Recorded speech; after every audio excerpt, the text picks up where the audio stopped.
Hey Chris, how you doing? Good, brother. Thanks for having me on. Excited to have you. Thank I you. know you're coming in from one of my favorite places, which is Miami. So excited to have you on, and a little envious of your lifestyle, I have to say. But yeah, let's get into it. I mean, let's talk Crossnet and what is Crossnet and who is Chris. Yeah, go ahead. Yeah, dude. I created the world's first four-way volleyball game back in 2018. So we're on year six, maybe year seven of business at this point. But it's been a long, long journey of creating a sport and inventing a brand new backyard game. So a lot of people try to bring games to market, and I guess you'd say become successful. So over 1 million players across the world. It's a four-way volleyball net that could be used for volleyball, soccer, pickleball, you name it, in the pool. Has become a pretty big success. Awesome. So what was the impetus? What got you to create it? Was it just kind of in the backyard thinking of a new game, or is it something you ran into? What's the story behind kind of Yeah, why? we grew up in a farm town in Connecticut, and time outside was very, very important to us. I think as we got older, we kind of realized as we got into our mid to late 20s, we didn't get to feel like a kid anymore. It was taking emails from your boss and just kind of it was just kind of a different way of life that we just missed that nostalgic feeling of just being a kid and not having stress. And as I kind of got older, I kind of realized like I really long for that. And I spend way too much time on my damn cell phone or on the computer, and my eyes are constantly hurting. And it's like the best time I ever have is when I'm off these Zoom calls and when I'm outside in the backyard having fun with my friends. So uh, we kind of took that mindset and like that nostalgia and created a brand new game and sport. Made the rules simple, like super simple to kind of follow along, and we went for it. We liquidated our 401ks. We pulled out our entire life savings, which was about $10,000, $15,000 at that point, and we just moved to Florida. We'd never been to Miami before. We literally got a two-bedroom apartment, and we moved down here for 18 months. We just went to the beach every day selling prototypes, proof of like building proof of concept out. And about 2 years later, it really took off. What a great story. I mean, it's just it's one of those stories everyone loves hearing, right? There must have been you must have been full of doubt and full of challenges and everything else. But do you regret those 2 years? I'm sure you don't. Oh no, absolutely. I definitely don't. I think it. I mean, that's kind of the issue with our society today. Everybody wants instant gratification, right? And that's why you see a lot of your friends probably start a company, fail a company, end a company. They're on to the next company 6 weeks later. People don't want to really put in the work anymore, which is kind of sad. And they just expect success to happen overnight because they see their friends on the internet also being successful. But you got to grind. The second, third, fourth businesses are definitely easier once you have success with your first one. But this was our first business that like was really successful, and we had to eat shit for a while. It was a lot of grinding. It was a lot of living below our like the lifestyle that we wanted to live. But ultimately, we knew if we could build a multi-million-dollar business, future Chris was going to be very happy and wouldn't regret those 2 years for anything. Yeah, and I think I mean, the perception of success is very different than the reality, right? I mean, like everyone I talk to who's had success and folks who even had perception of quick success, all of them have had years of like it just takes longer for everybody. And I Exactly. don't think people see that when they're looking at Instagram or whatever. But yeah, I mean, it's great to see and hear your story. And I know that like it sounds like the first 2 years weren't super easy, but it was obviously character building and also obviously like paved the road for what you have now.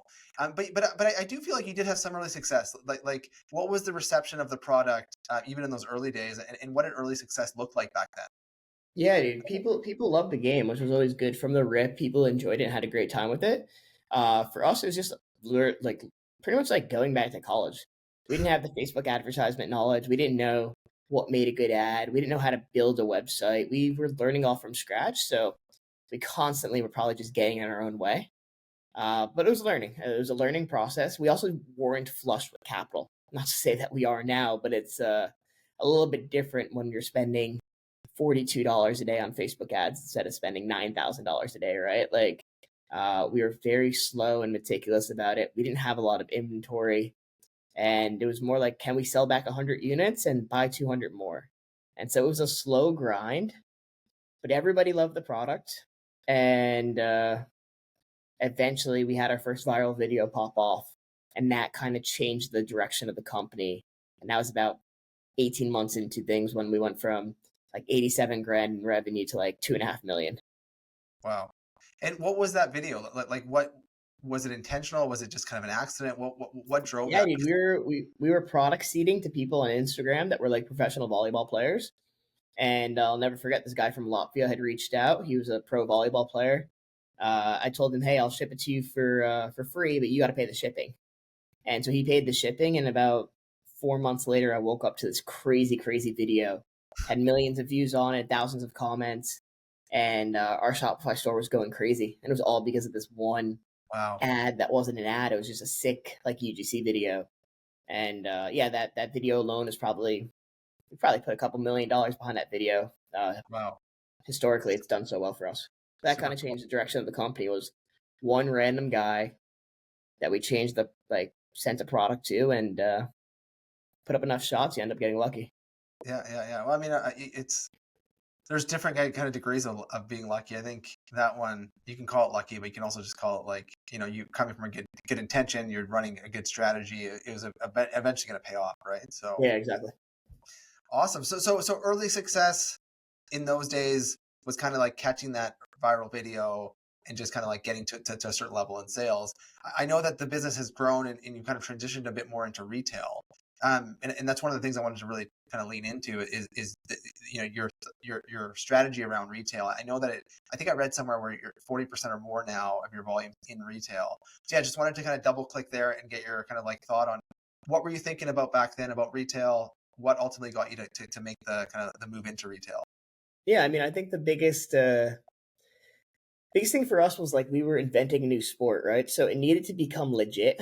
And as much as like we're running Facebook ads and shipping inventory from our mom's basement in the beginning of the time, like it was like, what are the trust badges that we could put in front of customers to make it legit? And sure, you could have partnerships with ESPN and USA Volleyball and Beyond People Magazine. Like those are all cool things.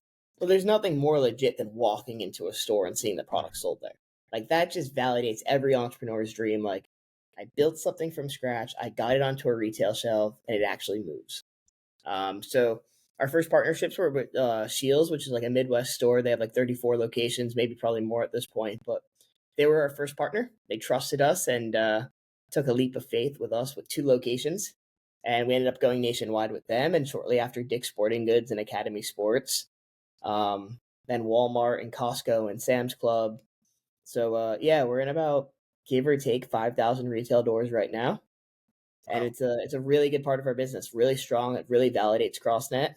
It does make the entire advertisement model a little bit more difficult since we're having all these offline sales every day happening, but we're running money on Facebook, so we need to be profitable on Facebook every single day, knowing that we have this halo effect going on. So it's kind of like, how hard can we push Meta while still being profitable to cover our overhead, knowing that the retail sales on top of it is like extra gravy on top. Totally, right? And it's not as clear of an ROI on ads anymore because you have that halo kind of benefit, Absolutely. right? It's really, really confusing, and it was about 2 years of learning. After the first 2 years of learning, once we got into retail, of like, all right, how do we actually do this profitably in the right way? So interesting. I think a lot. I mean, I'm gonna assume that a lot changes though once you kind of take the dive into retail. Maybe just before we go even deeper on that, what would you say to folks that go like about margin? I know when I talk to others about going to retail, right away their head goes to like a big reduction in the margin they're going to make. Is that a bad way of thinking about it? Is that something you were thinking about early on? Yeah, I think for us, you hear that a lot with like the CPG industry, right? That are selling $4 products and have to sell it at 75 cents to like, that is a whole different bloodbath that I can't even get into because that's not my world and I'm not versed on that. I just know it requires a lot of venture dollars most of the time. But for us, we're a high AOV product, right? $150. There's margin there. Thank God for us. We're able to sell at 50%, 40%. Like it's good, meaningful money to us. We're not making pennies on the dollar, and we won't work with a retail store if we're not actually producing capital, like making the business cash. So at our price point, we're able to make margin at wholesale, which is really good. And it's been that way the whole time. So been very happy about that. And you also need to like, for entrepreneurs out there, you need to price your wholesale cost like off of your like this is obviously pretty obvious in hindsight, but it needs to be based off your landed cost plus your also fulfillment cost. Like, how much is the retailer, like, how much is your 3PL causing you to like, pick and pack to ship everything out? Then you need to bake in your wholesale costs on top. Because in the early days, we didn't do that.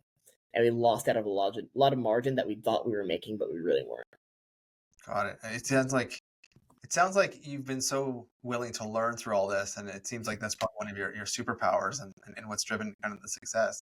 Yeah, I mean, we had no choice, dude. I want to create a company that's around for my kids, regardless if I'm running it or not, and it needs to be profitable first purchase every time. Totally, right? And then if there's halos above those, then that's So be obviously it. great. Yeah. Hey, just going into retail, I'm gonna guess you probably knocked on a few doors initially. Is that the approach? And I mean, I know there's brokers out there. I know that there's like outreach and LinkedIn and things like that. What would you say to someone who says, okay, you know what, I want to try. I have a high AOV. I want to try going into retail. What steps did you take, and what steps would you encourage folks to take? Yeah, so for us, it was a LinkedIn strategy, but I was just very good at LinkedIn and was fortunate to have kind of a, a decently sized profile before I started. But I spent a lot of time putting out educational content about Crossnet before I started asking the retailers to take us in. So a few things. I would one have obviously all your prices need to be buttoned up. Like you need to know exactly how much the retailer is going to buy it for. You need to have a really beautiful like retail guide and like sell sheet. You need to can your 3PL before you even waste any time, are they compatible with shipping to wholesalers? There's been so many like 3PLs we've worked with that suck. Like there's some retailers that like they send you an order, you need to have it shipped out within 72 hours. Some 3PLs need like a week's notice. So that doesn't work. Like that will never work. You need to have the infrastructure set up before you go in. Otherwise you're gonna flop and look like an idiot and ruin the relationship before you even start. Um, for us, I did a lot of outbounding on LinkedIn, just sending private DMs, being like, "Yo, we have the sickest four-way volleyball net. You sell sporting goods. How are you not selling our game?" Just kind of like humanized messages like that, right? Like I don't sound like a robot.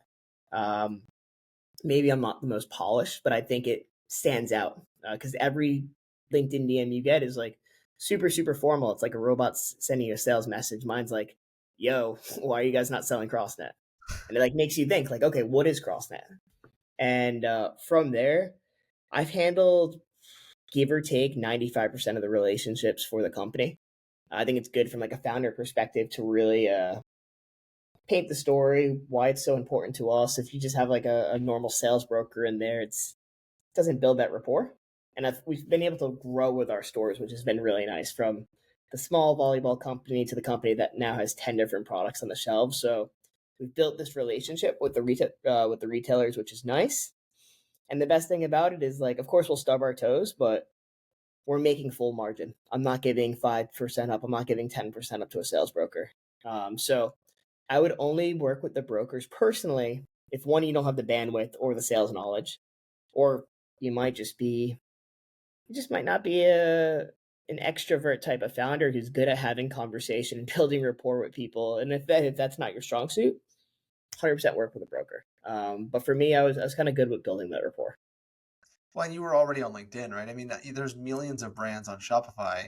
I bet you all of them have Instagram accounts. I wonder how, like, there's probably very few actually that are on LinkedIn and as active on Oh, LinkedIn as you were, right? yeah, no, absolutely, dude. It's a massive part of our strategy, and it's been very helpful building my second business with the Founders Club, and it's been great. I mean, the business could go to zero tomorrow, but nobody's gonna take my LinkedIn profile away besides maybe LinkedIn. But Yeah.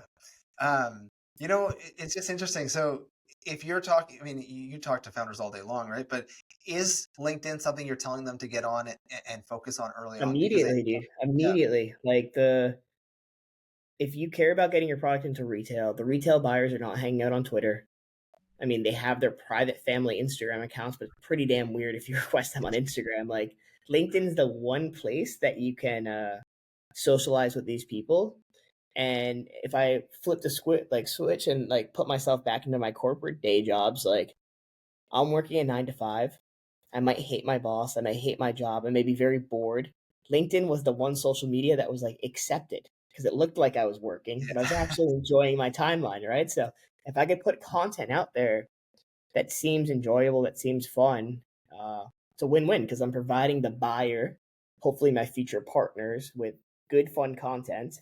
And then when I hit them up, they're like, "Oh shit, like that's a kid from LinkedIn." I think this is gold. I think that if you're a brand thinking about growing your presence and especially going into retail, starting small like you did with Shields, using LinkedIn as a Yes, tool, and that's a right? great point too. Is like we didn't do this intentionally; it just kind of all lined up. But work with the smaller retailers first. One, because if you mess up the big boy like a Walmart off the rip, like you lose that relationship forever. Not to say that all the retailers are super important and equally important, but I'd much rather lose a small purchase order compared to a $5 million purchase order, right? So it's like learn learn the ropes first with the smaller guys, and also the smaller guys typically have better payment terms because if you get caught up in like a net 90 or net 120-day payment terms where they're not paying you for 3 or 4 months, all your cash flow is completely tied up. So working with retailers that have better payment terms is really, really important, especially for a growing and small business. Well, and like, crawl, walk, run, right? I mean, like you need to level up to get, if you want the folks like from Walmart to really kind of, see you as like a well-oiled machine, to get to be that well-oiled machine, you kind of have to like, crawl, walk, run. And I think there's a lot there, right? Which is one of the questions I wanted to ask you, like, a retail guide, a sell sheet, these are things that I'm assuming just came to, kind of were asked as part of your journey of going into retail. Are these things that are kind of like, are they also just useful upgrades? Like are there things that you've kind of had to do as a part of going into retail that you've gone like, hey, nice that we have that now, and it's made us more polished? Yeah, of course. I mean, I think it's like we have these pretty much every 6 months. We'll have meetings with our retail stores to kind of hear what they want, see what upgrades they have available in the store. We also use that time as like an opportunity to pitch new products or pitch new games. We're constantly working to refresh like our retail guide and like what our offering is, and maybe we'll increase pricing by a little bit or decrease pricing. But yeah, pretty much every 6 months we'll have a good touch point with the buyers, and then we'll send them updates as regular as we need. But yeah, that retail guide sheet is like super, super important. And if you send them that, they might be sending you back, hey, you guys could do this in the store. You could do this. You could buy this end cap. So definitely take advantage of kind of the options that are available in store, and make sure you ask for them because a lot of buyers may not even offer it to you if you don't ask. Got it. I mean, there's the whole like managing those accounts, right? Are you doing the management of those accounts, and would you offload that to somebody else, or are you kind of like, I need to do that for it to be successful? Yeah, so I am managing it now. I wasn't managing it. We had a full time head of sales, and candidly, we were paying this guy like about $100,000 a year to manage it. Got into his inbox, and hopefully he's not listening to this, but I got into his inbox, and the dude was sending like 3 emails a day. So it's like, why am I spending all this money on somebody who's really talking to the buyers every couple weeks, every couple months? Like, there's a for me, I just found it way better for me to just manage it myself. I mean, you're going to tell the story better. You're going to kind of, Exactly, dude. right? Nobody's gonna care about it more than me. And if 5 or 6 accounts make up 30 to 40% of our revenue, I gotta find the time to do that because that's way more important than me making UGC TikTok ads, right? For like Facebook. Totally. And then what about kind of like, okay, once you get into retail, optimizing and making sure you're successful in retail, because now the retailer has the data, right? They know how much traffic, how much sales is happening through your product SKU. Yep. How can you optimize for success there? What are some kind of tips, tricks, and ways to make sure you're being successful inside the Yeah, retail? I would say it starts with product packaging, right? Like, well, I wouldn't want to go into retail too early if you don't have like a brand name yet, or if people aren't familiar with your product. Going to retail too early is like a death sentence. Secondly, packaging. We've gone on to multiple different iterations of our packaging. The packaging now I feel like is the strongest, pops off the shelf. We kind of are different from what is on the shelves currently, so it's like a nice big yellow pop out, which is great. Um, Working with the retailers for prime shelf space. So sometimes that means paying a little bit extra. So maybe it's a couple $1,000s and they'll move you to the front of the store or they'll move you up on a few higher shelves. And it's also working with them on planning a sales calendar. So in the beginning of January, I give them an entire 12-month forecast of these are the sales, these are when we're running them. We'd like you to run them as well with us. And when we do a sale, the retailer will kind of position us in a better spotlight throughout the store, so we naturally get moved almost for free. Totally. And that's probably another kind of reason why you want to be so close to this, right? Because those little changes there can make a big kind of have an outsized impact. Yep, exactly. And I think I read something you wrote around kind of like doing things on your own too. Like there's obviously things you can do with the retailer, but there's things like, can you drive traffic yourself? And what are Yeah. some of the things you can do? We've had limited success doing like Facebook ads and stuff like that. It's a decent like we'll allocate maybe like 3% of the entire purchase order into like Facebook ads around that store. It's kind of a feel good. We send it to the buyer, being like, "Yo, we're running ads that mentions Walmart or whatever." We've done billboards, so like literally, we'll take out a billboard like in an affordable billboard, maybe like in Iowa or like a Midwest state, and it's like Crossnet now available at Shields off Route 472, right? Like something like that is really nice. In our Facebook ad content itself, at the end of the video or in between the cuts, it could be like flash a Shields logo or a Walmart logo. So it's just kind of building that brand affinity to know that the next time you're in one of these stores, check for us in there. So it's just kind of layering those things in, but you have to do it profitably. And you obviously you'd much rather make the sale on your website or on your own Amazon than them making the sale on their e-commerce store.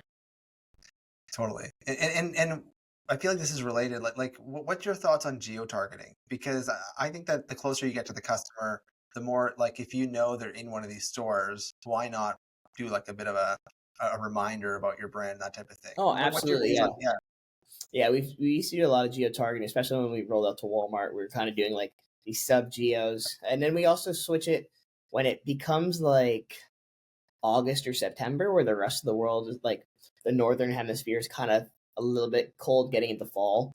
We'll specifically geo target just southern states to keep kind of volume going. Totally. I mean, you're gonna get it's just optimizing, right? Exactly. Hey, just a question that I really want to ask you is around kind of the distance you kind of create with your customers as you go to retail, because you have a pretty healthy split between retail and online. And your online customers, you're obviously closer to them, and there's ways you can communicate with them more efficiently, more effectively. But now that you have this big cohort of customers that are purchased offline, how are you thinking about that kind of distance, and how can you close that gap between you and the customer who buys from a Walmart? It's tough, man. I wish I had the perfect answer. We definitely, so inside the product packaging, we have like a scan to set up like your Crossnet. And in there, there's some like call to actions that kind of get them into our email funnel and SMS funnel, like activate your warranty and all that good stuff. Um, Candidly, the most important thing for me, as much as I wouldn't call us a one trick pony, but we're kind of like a 1.5 trick pony where we're really focused on just selling Crossnet, right? Or maybe the pool version. The most important thing, rather than getting them back into my funnel, is getting them to become a happy customer who sets the game up correctly and plays it correctly. Because then when they set it up, they are going to attract hundreds of or thousands of people when they go to their local park or their beach or set it up in front of their house. So I'd much rather them become a happy customer and play the game the right way than just get their email address. Because they Yeah. will influence hundreds or if not thousands or millions of people if they keep playing the right way and become really like proactive Crossnet fans. That's really smart. I think what's way more important than anything else is that they love the product and they're telling their friends about it. Because if they're doing Exactly. that, you're going to be winning all day long, right? I mean, this problem that we're talking about, which is like that distance that gets created and how you kind of close it, is a problem that we're obsessed about kind of solving, right? It's like, and I think that the best way to solve that is not like a discount. It's like I don't think your customer who's already purchased from you, like great, a discount's going to activate them. But I think the thing that they really want is maybe better instructions or maybe benefits to something else, right? So Yep. I do agree with you though that like that is the big challenge to solve, because you want to make sure that that customer is well taken care of and becomes your kind of best advocate. Yep. Do you Absolutely. do you think of it that way? Like do you categorize the customers who buy from retail in a different bucket in your mind than the ones that buy on the website? In my mind, yes. Like from a business perspective, not so much. There's really no perfect way to get them back into the funnel. Like I could see that in Send Lane or whatever, that they signed up from here and opted in, but really the scale of our team, we're just focused on fulfilling retail orders, making sure the customers are happy, and how can we get more people into the funnel through Facebook or Instagram as profitable as possible. Totally. Do you think they're any different? Like my sense is that they're not. But do you think there's like a different driver from the person who buys from retail versus the one who buys from a website, or it just happens to be the place they purchased from? I think the person's a bit different in regards to maybe the trust factor. Like there's customers who are comfortable shopping on Facebook ads, and there's people that just want the trust badge that comes with retail. For me personally, I never buy anything on Facebook. Literally, like, cannot think of a single time I've clicked on a Facebook ad to buy anything. So I'd probably not buy Crossnet on Amazon or on our website. But if I saw it and I liked it and I was in Dick's Sporting Goods checking out for going for, I don't know, a beach day or whatever, buying a cooler or whatever, and I saw the game, I'm like, oh shit, that's the game. Okay, it's legit. Let me go buy it. So I think it really just comes down to trust. Totally. It is interesting, eh? Like most of the people I know fall into that same bucket, yet Facebook ads are very successful. I mean, like you're selling a lot through Facebook ads, but it does seem like the bulk of kind of people or customers probably live outside of that group. Yeah, and I think that's why Amazon's becoming such a big part of our strategy, though. Too, is like Amazon kind of bridges the gap with their so lenient return policy, which like sucks for brands, but it's great for the customer. Because like now I'm like, oh, I'm not gonna get scammed by this Facebook ad. It's on Amazon. Worst comes to worst, I'll just send it back and get my money back. So you kind of like, I don't feel that trust on Facebook, but on Amazon, I definitely feel that trust. Totally, and that maybe that's why Amazon's so successful, because it's kind of like that in between, right? What would you think of, like, how do you categorize Amazon? You categorize Amazon like you're selling it through retail, or do you categorize Amazon like you're selling online? Selling it online, Yeah. definitely selling it online. Margins are a little bit worse, but conversion's way better. For every like one sale we get on our website, we'll do like 3 or 4 on our Amazon. Oh wow. And is Amazon trending kind of like, is that trend growing like more and more? Yeah, bro. It's we just had our best Amazon month ever, the month of June, and it was up about 35% year over year. So I was pretty happy about that.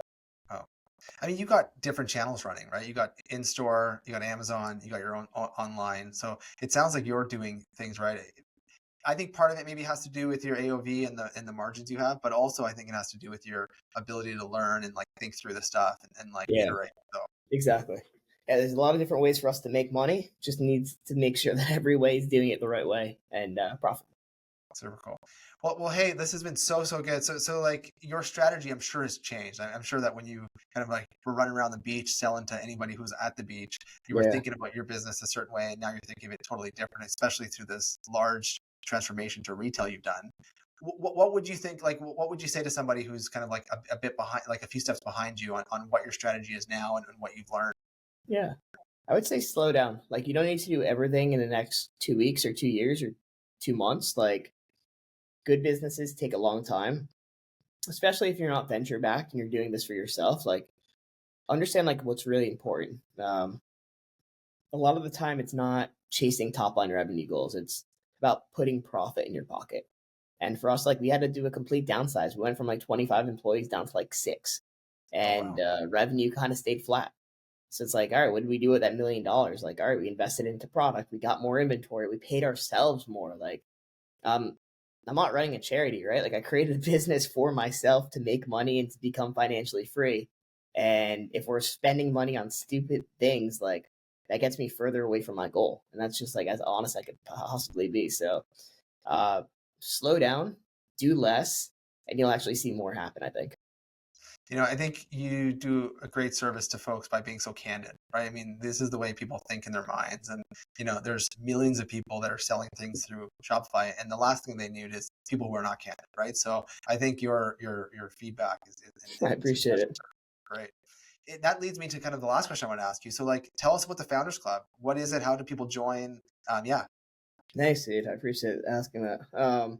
Yeah, so I started this e-com. It's not even e-commerce. It's for consumer brand founders, and honestly, just it will wind up being just for entrepreneurs as a whole. But it's a private community called the Founders Club, where only founders are invited to it. And there's masterminds, retreats, in-person things, shared Slack group, workspaces, all that. And it's just knowledge bombs all day long. And the nice thing about it is every event I've ever gone to as a brand founder, there's always a million sponsors there trying to sell me some shit. So we've kind of closed that out completely. And it's just a place to communicate with $100 million founders down to people who are just getting started and sharing raw, honest feedback. Like, yo, you don't need to go hire 25 people. You just need to hire this one person. He's going to accelerate and help you get to your next $1,000,000. So it's been great, dude. The group's almost up to 200 people. The goal is to get to 500 by the end of the year. And the brands are massive in there. Tons of 9-figure brands in there. And they're just dropping knowledge all day long and kind of just passing it forward. Because finding candidate advice is really hard these days.